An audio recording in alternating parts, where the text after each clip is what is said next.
Hey there, Drew here, and welcome back to the Drew Saur coaching channel. If this is your first time here, thanks for joining us. This channel is for those of us who want to have stellar careers with a little less stress and, if we can, a bit more fun. My job is to bring you ideas that will help you look at your career in a new way. I promise that if you try them out, you'll start to see the professional world differently. And more importantly, they'll start to see you differently. So this video is part of my series on success mindset, because ultimately, to have a thriving career, you have to understand how you think. You have to understand how your own brain works.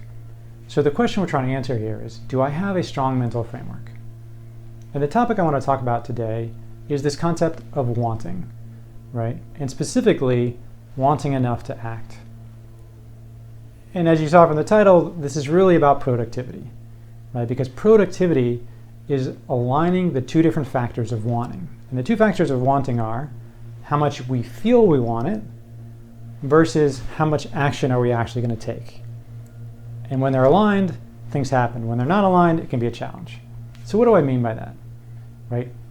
When I ask you, or you ask me, how much do you want X? How much do you want a promotion? How much do you want to get to the next level in your career? As an example, you might feel it's on a scale of 1 to 10, it's an 8 or a 9, right? So we all have this gut feel of how much do you want something. Not so much, 2 or a 3. Right, so there's the gut feel want, and that's what most of us think about. How much do I want something? And you can kind of give that gut feel. The thing I want to introduce to you is this idea of your actions tell you another scale of how much you actually want something. So you can use your actions to determine effectively what the underlying want is in the context of everything else. So what does that mean? So let's take a simple scenario. You're sitting on the couch and you're watching TV and a long day and you're thirsty and you want a drink, right? A 1 means you're not going to do anything, right? You're not even going to get up and get a drink. You just want a drink and you're not literally doing anything. If somebody brought you a drink and handed it to you, you would drink it and you would be happy. But that's kind of a 1. Like you're literally not planning on doing anything to get what you want. A 2, 3 might be you're going to go up and go to the fridge and grab a drink and go back and sit down. So you're willing to do something. A 4 or 5, maybe if you're out, you would actually get in your car, go to the supermarket, buy your drink, come home, and that's what you would do. Right now, 6 or 7, you're starting to be a little more active, right? Well, if that store is out, you'd be willing to go to 2 or 3 stores. Maybe that's a 6, right? A 7, you might be able to go to the town next door, right, to get the special drink. 8, maybe another county. 9, you'd go to another state. A 10, you'll go wherever you got to go, right? There's no stopping you. You will not rest until you find that drink that you're so craving, right? And that's the 10, right? And so what you can do is you could look at your actions and say, what level of action am I taking? And that gives you a second indicator of how much you want it. And so what's the point? The point is you want to align these things. So if you want to be more productive, if you want to get more things done, it's really important to align the amount you think you want it with the action that you're taking. And you can go both ways here. So you can say, well, I really want it, but I'm not taking a lot of action. Okay, that's an indication that you need to do more. But if you think you want something and it turns out you're not really taking action, you can actually drop that from your goals, right? So some people are like, hey, I want a 6-pack. I would love to get a 6-pack, right?